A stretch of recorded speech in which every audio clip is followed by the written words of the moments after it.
Welcome back to Podpackers, the podcast that brings you real stories from travelers who decide to live life differently. Today, we're meeting Ju, a 27-year-old from Brazil who traded a corporate career for a backpack and a passport.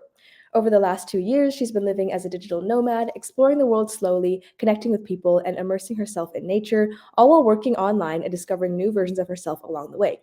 Let's dive into her journey from teaching English in Cambodia to finding purpose and freedom beyond routines and comfort zones. So, welcome, Ju. The first question is, can you tell us what led you to leave behind a stable career and start traveling? Of course. Thank you so much for the invitation to be here today talking to you guys. It's always a pleasure to be in touch with Worldpackers and talking with lots of travelers. I would say that I've started seeing stuff on social media about it, other Brazilian girls doing the same. And then that's when I found out about Worldpackers as well, which was something that helped me in this way. So yeah, basically I was like, I am 25 years old. I don't know when I will be that free. I had no attachments. I had no boyfriend. When I left France, I had not a career anymore, let's say. So I was just like, I really have this desire inside of me, and I don't know whenever I will be that free anymore. So I would say that's a little bit of all the things that led me to start traveling. Wow, I think that's awesome. A lot of people feel like they have attachments somewhere, which makes it hard to leave. But I think definitely if you're in the transition phase, it's a great time to think about taking a year to travel. It might turn into more. So you said that you started backpacking and you've been living out of a backpack for 2 years. What is that like? I mean, do you miss having more stuff, more stability, like, a closet, a house? Yeah, I think that's something that people always ask about. Like, don't you miss having more clothes? Don't you miss buying more stuff? And actually, I think it's like the opposite. Because whenever, for example, now I'm back in Brazil, and then I will go out with my friends, or we're gonna have more social stuff, and then you have that thing of, oh, I need to choose something to wear. I need to think about it. And when we are traveling, it's like, okay, that's my backpack. I cannot put anything else inside of this. If something gets too used, you change. If you lose something, if you see something nice that you really like, that you want to buy, you say, okay, I will get rid of something and put this really cool new item because I really want this. But yeah, for me, it's just like it became way easier actually to have less things than when I had lots of things and I would stop and say, oh, I don't have any clothes or I need to choose something to wear. So I would say that the part of having things I really prefer now than before. Mm. And but about disability, there are some things that I obviously miss mainly in the beginning when we do lots of hostel and then you don't have like, okay, that's my closet where I put my stuff and I know that if I open this drawer everything will be here. So it's like the small things that we don't really care, we don't think before traveling, but when we are in the move you start thinking about Yeah, that makes a lot I, of sense. I miss a little bit of that, but I just think that on the way we go finding like, okay, I will stay a little bit in hostel, but after I will have an Airbnb for myself, and then we kind of get a balance of having some organization and stability. Yeah. And so I actually want to take a step back now. So earlier you said that you were in the corporate world and you studied law and finance, right? And like, I guess, how did that environment shape the way that you see freedom now? And like, is there a specific reason that you decided to leave and have these no strings attached? Or was it just one day you're like, I need to go? Basically, I was super into the corporate world. My life was super career oriented, and for me, like success was 100% related to money and having a career. I wouldn't care that much about experiences. I would always like to travel, but it's like was really different mindset. Um, and I think, yeah, when I found out about that visa, I was like, okay, that's a nice experience, and it will. Back at that time, so before leaving Brazil, I was 24, and I thought will never get easier to leave. Mm, As you get older, you will get more money in the company. You will have a more mm, important role, or you will have a longer relationship. I would say that with age, maybe yes, you will have more money in your bank account because you did already climb a little bit of that ladder.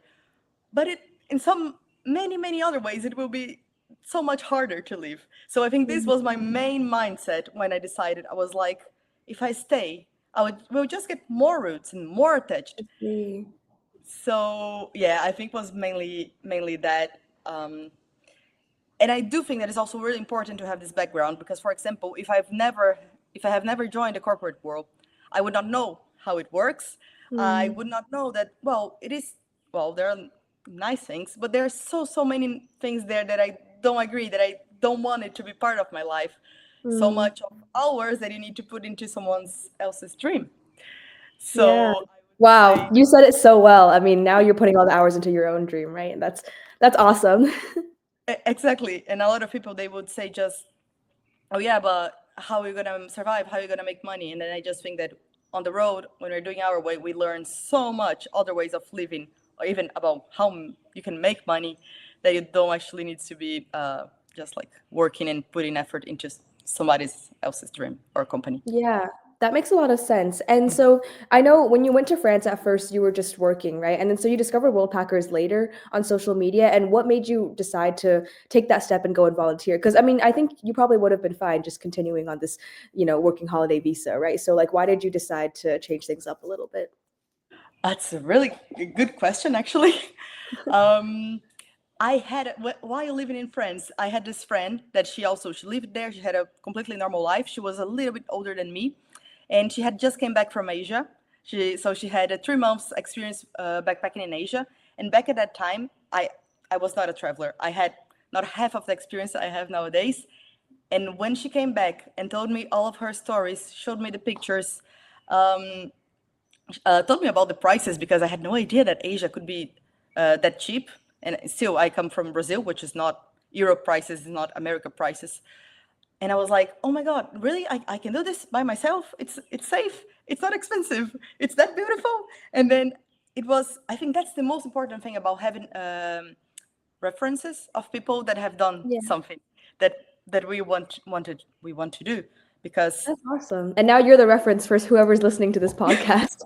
exactly. And I told that to my friend many times, like, you were like my example of a person that have done that. Obviously, after and when being in Asia, you just see so many people doing that, and being a backpacker and just becomes normal, or so many digital nomads. But I Yeah. would say that in France, when I saw the experience she had, and then I had the opportunity, I mean, I was already in the middle, because if I would come back to Brazil, I don't know if I would have the guts to go all the way That's to Asia. far. And then I was like, I'm already here. I don't know if I'll ever be here anymore. It's an experience I really want to take the shot. So yeah, and then yeah, definitely like how references are so important. Yeah, and definitely I think part of that is like travel math where you feel like, oh, if I already flew here, I might as well just visit every country near this country. And if I'm already halfway to Asia, I might as well just go to Asia, right? Like it's kind of economical if you think about it that way. And Exactly. so tell us about your experience volunteering as a world packer in Cambodia then. Like what made it meaningful? What did you learn from those experiences after being in France? Yeah, I would say that my experience in Cambodia was, I had like more volunteering experiences after that, but this one was like a really immersive. I was there in the countryside, like 1 hour and something from Siem Reap, and but you could only get there like by mainly tuk tuk. We would take Oh, that where tuk did you tuk. go in Cambodia?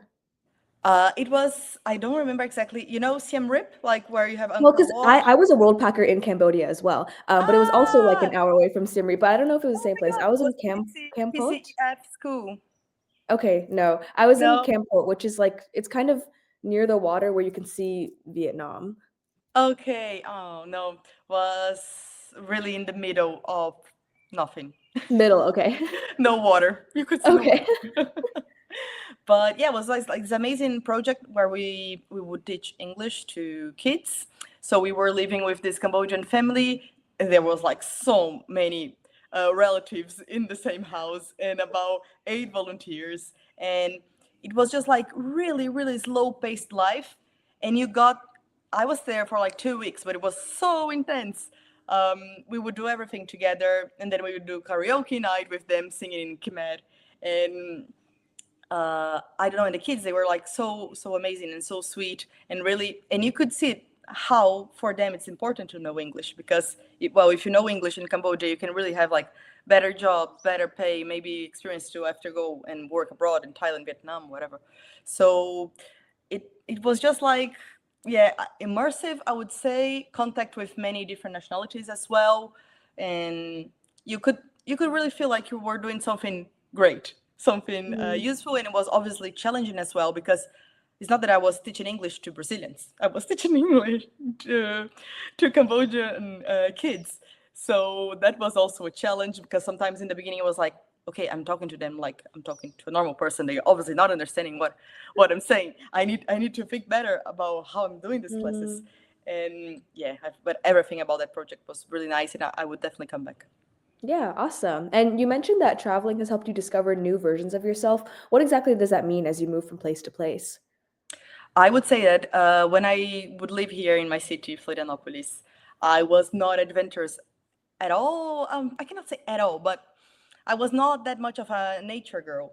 I would not think so much about, oh, yeah, let's go to the countryside, let's do some hikes, or, oh, I want to do rock climbing, I want to do diving. So when I started traveling, I first I've learned so many things that I didn't even know was a thing, or even if it was a thing, that was a thing that I could do.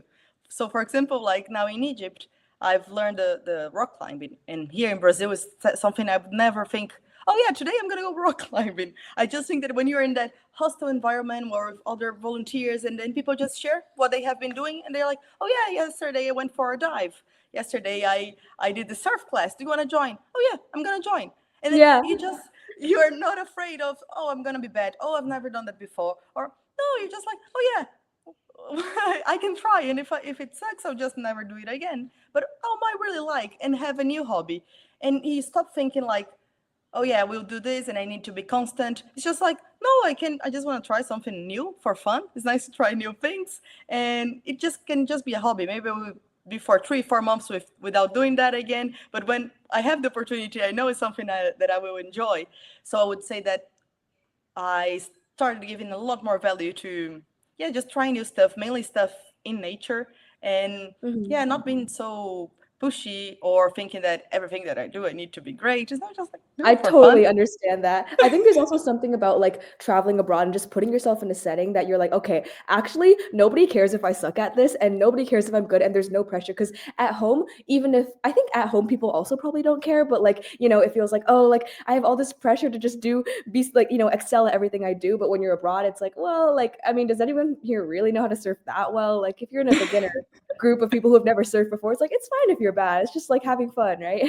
Exactly, 100%. And I think you also Uh, allow yourself to be these versions of that you were not in your place, because then sometimes in your place people would maybe might judge you like, oh, now you are a climber. No, it's you just don't care when you're abroad. Yeah, I'm gonna try something, and Yeah, that's and it. like nothing, it's not like you have like a record. It's like you go back home and it's like, oh, you were bad at surfing in Portugal. It's like, no, like who cares? So do you feel that traveling alone has changed how you relate to yourself and others? Because I mean, I'm also a solo backpacker, and I think that like at first I was really scared of being lonely, but in like certain ways, I think also solo travel is not so lonely because you get to meet new people all the time. But I don't know how you feel about that. No, yeah, I completely agree. I had experience of, I started solo traveling after I did have a boyfriend, and then after back to solo traveling, and 100% when I'm alone, I meet so many more people than when I was actually traveling with someone. And yeah, you're never alone. If mainly when you do volunteers, for example, you are in a communal situation that you are, I would not say forced, but you are always sharing stuff, sharing meals, sharing tasks, and then it's just like you don't feel lonely. You have, actually it's like the other way around. Mainly if you do hostels and volunteers, sometimes we will be like, okay, now I need me time. Now I Mm. will get a room for myself, or I just need to be quiet for 3 days. It happens a lot to me. Yeah, it's But like I then need a vacation from my solo trip to actually be solo. yeah, that's it. But what I think that changed about me, I was always an extrovert, I think, but now I'm 100% sure that I am an extrovert.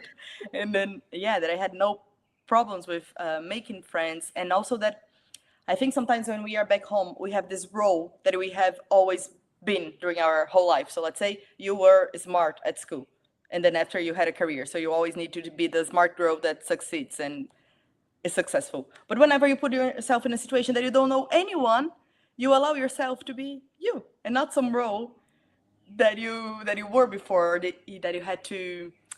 I don't know. I'm missing the word in English, but that you No, had I to. know exactly what you mean. It's like you don't have to when you're at home, everyone already kind of knows you, so you have this pressure Yeah. to like be who they think you're going to be, but when you're abroad, it's like no one really knows you. Like it's not that deep. You can do whatever you want. Yeah, exactly. And then And then sometimes you do change a little bit. And then I had the feeling of, when I go back home, will they still like who I am or who I was? And the thing is, you come back and people still love you because they love you besides whatever that you've been doing. Now, if you do change a little bit, normally they appreciate because they say, oh, that's so nice that you've been doing that. That's so brave, or that's so interesting. I would say that the nicest thing is whenever you come back home, people listen more to you. They think you're interesting. You have stuff to share that they didn't listen to that before. So Really? Okay, I was gonna ask about that actually because I mean, I'm from the Midwest in the US, so kind of like a smaller area, and it's pretty hard to travel away from here because the US is huge. It's like not only do I have to fly over the ocean, I also have to fly across half the country first, and it's like, oh, I think it would be really awesome to just take a gap year and travel the world and do whatever, but it's like, I don't know, do you come home when you come home, do you feel like things are different? Like you've changed a lot. Do you still feel like it's your home? Brazil is your home after you've been away for so long? I think it's hard when we come back. Um, First 2 weeks here, I was like, I don't know, it feels weird. But then now I'm here. I've been going out with my friends, and then yeah, I would say it feels like home because it's who you love that are here. And then when you go back having those moments with your friends, you just have the feeling like you've never left. So yes, you did leave. You have other stories to tell and to share. But I don't know, the feelings like yesterday I had this amazing, beautiful, sunny day with my friends from here. And yeah, so I completely do have the feeling that it's home. But at the same time, you have new references. You have Mm. those little things that change it inside of you, or stuff that sometimes people will not understand this reference you would like to bring because this was something that you had with your friends in Thailand or with your friends in Mhm. Egypt, and if you just pop this here, it will not make sense. So sometimes there are those moments, but I would say that in general, yeah, 100%, I do feel like home. That's awesome. I'm really happy for you that you have that, and I hope I have something similar once if I decide to go and do this, probably will. Yeah. So I guess from a practical perspective, for a lot of women who are listening and they want to do what you're doing, but they still feel scared, like I guess what is your best advice? And specifically, how do you manage money and these like very practical, real situations when you're traveling solo? Yeah, okay. That's a really good question. And I would say that unfortunately, we do need to care about it. When you go by yourself, it's not just like, oh yeah, I'm gonna go solo traveling. I don't know anything about it. I think we need to do like the minimum to be safe. So I would say, in a practical way, things that I really recommend girls to do in general. Don't arrive late at places you don't know. So, for example, let's say you are going to Brazil for the first time. I would not tell you to arrive in Brazil's airport at 2 a.m. Then you need to get a cab or an Uber that will leave you in a neighborhood that you've never been before and you don't know how it works. So, for example, me, when I arrive somewhere that I don't know, I would not go on nighttime, even though if it's like cheaper, that's something that worth paying more. Mm. Always have internet. You need to have like an eSIM when you arrive at the place, because like SIM cards in the airport, normally they are more expensive. So I always tell people, have an eSIM, because having internet avoids 90% of the bad things that Very can true. happen. Yeah, so much. So sometimes just like get a 1 2 gigabytes because they are cheap, and then when you are in the place already, like in the following day, you can buy a physical one. I think that's a really good tip as well. What else? I did a video about it, sharing like those small tips to make girls feel safer. I think like But how to be financially safe when you're traveling solo. I think you need to know like what's your goal. So let's say I want to backpack for 6 months. Then you need to understand, okay, for 6 months, if I want to, even like in a low budget trip, how much should I have per day? Okay, I think I can live with $50 a day, let's say $40 a day. So for the 6 months, I need this amount of money. And then you kind of know how to balance. But I think if during the way, and this was my case, I did have money on my bank account, but I was like, I might want to have this life forever. If I Mhm. want to have this life forever, what will I do with, what am I going to work? And then that's when you need to find this out while you still have your savings. And Mm. then you start knowing. And when you do travel, you learn so many things, like of how you can make money in the way. You can be, a lot of people, they just use those platforms and they are freelancers and then just start working. Some people find those visas, as I told you about, for example, and you just go, okay, now I'm going to have this work and holiday in France, and then in Australia, and then in Canada, and then you might just work on site. But yeah, I would say you always need to be responsible enough to understand if you're running out of money and you want to be a long-term traveler, what will you do Mm. in order to have so? I think sometimes people romanticize this, oh, beautiful traveling life and everything, but unless you are, how you say it in English, you have a heritage. Unless you're super rich. Yeah, something like that. You will have to make your own money, and maybe you can do like really nice 1 year backpacking, roughing it, being cheap. But at one point, mainly as we get older, like when you're 22 and you solo travel, it's different when you're 27 or 28 because our standards they also change a little bit. That's So I just true. think we need to have this click to understand. Okay, I want to have this life forever, so I'm gonna look for a job. I'm gonna check LinkedIn for remote opportunities, or I'm gonna freelance. But I think it's just you cannot reach to the point that you are like, okay, I'm just staying at super cheap hostels. I'm just eating Mm. shit food because it's cheap. Because then I don't really think that you're gonna do super nice traveling. Even if you can like save lots of money with Worldpackers, for Mm. example, um, you kind of need an stability to continue having Yeah. like safe and nice experiences. No, I 100% agree. I mean, it costs more to be safe and it costs more to have a good travel experience. And that's just certain things I think. I mean, because I started traveling when I was 18. And at first I was very much like, oh, I'll just sleep on the floor of the airport. Oh, I'll sleep like on this overnight bus. But then, I mean, I'm not even that old now. I'm only 21, but it's like, I don't want to sleep on the floor, like, every night. Like, that's just, Yes. it's not worth it. I would rather just pay, to stay somewhere a little bit nicer. And I guess, like, from your experience or other travelers you've talked to, do you think it's more feasible for people who are already on the road to try to find something remote so that they can keep going anywhere? Or would you advise someone to, stay in one country and try to get a physical job there? Um, Well, I really think it depends. Some people they prefer to have physical jobs because some people just don't like to be in front of a computer 8 hours a day, and Fair. I can completely understand that. But if you want to really keep on traveling, I would say that having a remote job it's easier because whenever you want to move, you just move. So I think mainly for those that are fluent English speakers or native English speakers, you do have many opportunities, and that sometimes you don't actually need a degree. I would say that mainly with social media, copywriting skills, video editing, there are lots of opportunities that you can have a pretty fair payment that you can afford on traveling. So from my perspective, it's easier if you have a remote job. And then you're just more flexible to keep on going with your traveling. I want to move, then you move. Want to try a new city, try a new city. Otherwise, it's not that much of traveling anymore, but you just have long I periods at the see. It's same more place. moving than traveling. Yeah, exactly. I think that's awesome. So I guess for my last question, then what's next for you? I mean, you're currently home in Brazil. Do you have any travel plans? Where do you see your journey going from here? You want to move abroad, stay home? Yeah, well, I think for the moment, maybe for the next few years, I don't see myself just staying in my hometown or staying in Brazil. I do want to explore Brazil a little bit more because, as you know, it's a little bit like America. It's a huge country, Yeah. and I'm from the south, so I don't know a lot of Brazil. So we have a really important date in February that it's Carnival. Carnival. So Oh, yes. so I will try Bahia's Carnival, which is really famous in Salvador.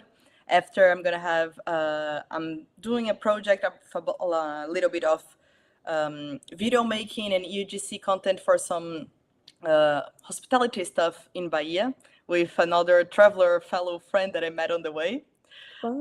while traveling. So I will stay a little bit in Bahia, that is completely different part of Brazil from what I am used to. And then after, I have this amazing Colombian friend that I also met while traveling. I met him in Egypt, and we just became like siblings. Crazy connection. That's something that is beautiful that it comes with the travelings as well.